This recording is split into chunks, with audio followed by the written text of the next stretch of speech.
मुंबई में मिली 20 साल की एक लड़की की लाश ने 2012 की दिल्ली की निर्भया के साथ हुई दरिंदगी की याद दिला दी। पुलिस और पोस्टमार्टम करने वाले डॉक्टरों के मुताबिक जिस्म का शायद ही कोई ऐसा हिस्सा हो जहां जख्म के निशान न मिले हों। कुछ निशान तो जानवरों का निवाला तक बन गए। जिस लड़की की लाश मिली है उसके साथ 6 साल पहले एक लड़के ने यौन शोषण किया था। बाद में वो जेल चला गया।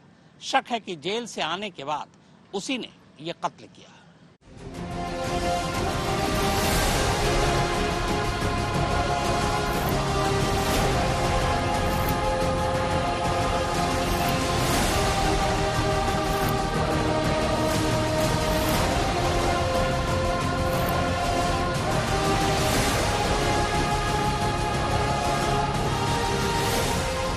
मुंबई के करीब उरण तालुका की रहने वाली 20 साल की एक लड़की यशस्वी शिंदे अचानक अपने घर से गायब हो गई। गुरुवार 25 जुलाई की सुबह वो किसी फ्रेंड से मिलने जाने की बात कहकर घर से निकली थी, लेकिन शाम हो जाने पर भी वो घर नहीं लौटी। ऊपर से उसका मोबाइल फोन भी स्विच ऑफ हो गया। ऐसे में परेशान घर वालों ने पहले अपने तौर पर यशस्वी को ढूंढने की काफी कोशिश की। उसके दोस्तों के साथ साथ अपने नाते रिश्तेदारों से भी यशस्वी को लेकर पूछताछ की, लेकिन जब उसका कोई पता नहीं चला तो गुरुवार और शुक्रवार की दरमियानी रात को ही उन्होंने नजदीकी पुलिस स्टेशन में अपनी बेटी की गुमशुदगी की रिपोर्ट दर्ज करा।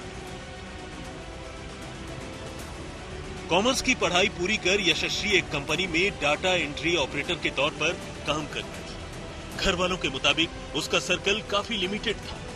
ऐसे में उसकी गुमशुदगी को लेकर खुद पुलिस भी हैरान थी, लेकिन अभी पुलिस उसके बारे में कोई पुख्ता जानकारी जुटा पाती तब तक शुक्रवार और शनिवार की दरमियानी रात कोटनाका इलाके में एक पेट्रोल पंप के पास पुलिस को एक लावारिस लाश के पड़े होने की खबर मिली। ये लाश एक लड़की की थी और इत्तेफाक से मरने वाली लड़की की उम्र भी 20-22 साल के आसपास थी। ऐसे में उरण पुलिस ने यशस्वी के घर वालों को खबर दी ताकि वो लाश देखकर ये बता सकें कि ये लाश उनकी बेटी की है या फिर किसी और की। पुलिस अब तक लाश को अपने कब्जे में ले चुकी थी। उसकी हालत काफी खराब थी। उसके जिस्म पर चाकुओं के कई वार थे। यहां तक कि उसके चेहरे और प्राइवेट पार्ट को बुरी तरह से कुचल दिया गया था। जिस्म के कई हिस्से लावारिस कुत्तों का निवाला बन चुके थे। मगर इतना होने के बावजूद लाश पर मौजूद कपड़ों और उसकी कमर पर बने एक टैटू के सहारे घर वालों ने उसकी पहचान कर ली। ये लाश किसी और की नहीं बल्कि शिंदे परिवार की बेटी यशस्वी की ही थी, जिसकी गुमशुदगी की रिपोर्ट घर वालों ने दर्ज करवाई थी। लेकिन अब सबसे बड़ा सवाल ये था कि आखिर यशस्वी की ये हालत किसने की? आखिर इस लड़की की या फिर उसके घर वालों की किसी से ऐसी क्या दुश्मनी थी? अब पुलिस ने घर वालों से पूछताछ शुरू की। असल में पुलिस ये जानना चाहती थी कि कहीं लड़की या फिर उसके परिवार का कोई पुराना दुश्मन तो नहीं है। और इसी तफ्तीश के सिलसिले में पुलिस को यशस्वी के साथ हुई एक पुरानी वारदात का पता चला। घर वालों ने बताया कि साल 2018 में दाऊद नाम का एक टैक्सी ड्राइवर यशस्वी को काफी परेशान करता था और उसी दौरान उसने यशस्वी का शोषण भी किया था। इसके बाद उन्होंने दाऊद के खिलाफ पॉक्सो एक्ट की धाराओं के तहत रिपोर्ट दर्ज करवाई थी और दाऊद को पकड़कर पुलिस ने जेल भेज दिया था, जिससे बाद में जेल से रिहाई मिल गई। ऐसे में उन्हें शक है कि इस वारदात के पीछे भी दाऊद का ही हाथ हो सकता है। इन हालात में अब पुलिस की जांच भी उसी टैक्सी ड्राइवर दाऊद के इर्द गिर्द टिक गई। क्या कहेंगे, आपको किस पे शक है? आपने पुलिस से कुछ कहा है इस बारे में? दाऊद शेख नाम का है आरोपी, उसके ऊपर हमने 2019 में पॉस्को रजिस्टर किया था। अभी आपने पुलिस से क्या कहा है बयान में? अभी जो है घटना के बाद उसको कठोर से कठोर कार्रवाई होनी चाहिए। सर, ये हादसा हुआ है मेरी बहन के साथ। ये कोई भी लड़की के साथ नहीं हुआ। यही विनती है और सरकार से यही विनती है कि उसे जल्द से जल्द पकड़ा जाए और उसका ऐसा हल किया जाए बाद में किसी भी ऐसे लड़की पर होना नहीं चाहिए और किसकी हिम्मत भी नहीं होनी चाहिए ऐसा करने की। बस सरकार से यही विनती है। 1-2 दिन में सब चीजें क्लियर हो जाएगी।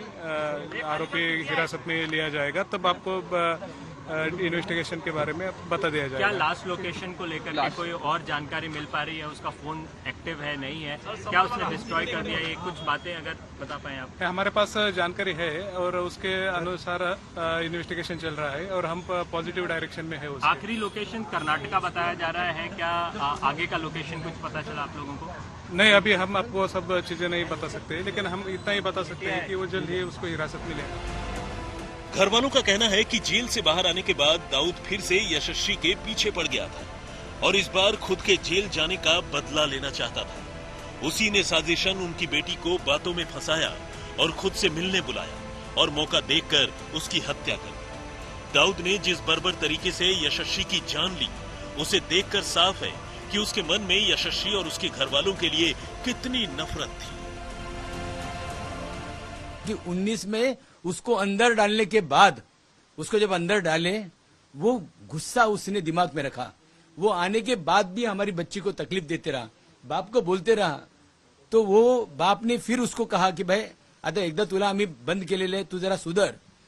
लड़की काम पर जाती थी, लड़की को भाई 2 बहन है, गरीब बाप है, माँ है, काम पर जाती, फैमिली की परिस्थिति आप देख रहे हो। ऐसे इसमें हमारी बच्ची क्या करेगी? जबरदस्ती हमारी बच्ची को किया गया। यानी ये प्रेम वगैरह नहीं है, जानबूझकर उसने अपने दिमाग में रखकर ये हत्या की हुई है। क्या हमें न्याय मिलना चाहिए, वो मुस्लिम रहने दो या कोई भी जात का रहने दो, हमें उससे मतलब नहीं। उसने जो कृत्य किया है वो नहीं करना चाहिए था और किया है, तो उसे जो भी सजा है वो सरकार ने अच्छी तरह से देना चाहिए। हमारा इतना ही बोलना है कि हमारे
25 जुलाई को यशस्वी अपने घर से निकली और अपनी दोस्त के घर पे गई। दोपहर को करीब 2 बजे वो उस दोस्त के घर से निकली और उरन स्टेशन के पास किसी से मिलने पहुंची। हालांकि जिससे मिलने वो आई थी वो शख्स कौन है इसका अभी तक पता नहीं चल सका है, लेकिन यशस्वी के घर वालों का कहना है कि दाऊद शेख ही वो व्यक्ति था जिससे मिलने के लिए वो वहां गई थी और दाऊद शेख ने ही उसकी हत्या की है। हालांकि पुलिस ने अब तक ये सारी बातें रिकॉर्ड पर नहीं ली हैं, क्योंकि पुलिस के हाथ कोई ठोस सबूत नहीं लगा है जिससे वो ये साबित कर पाए कि दाऊद शेख ने ही हत्या की है।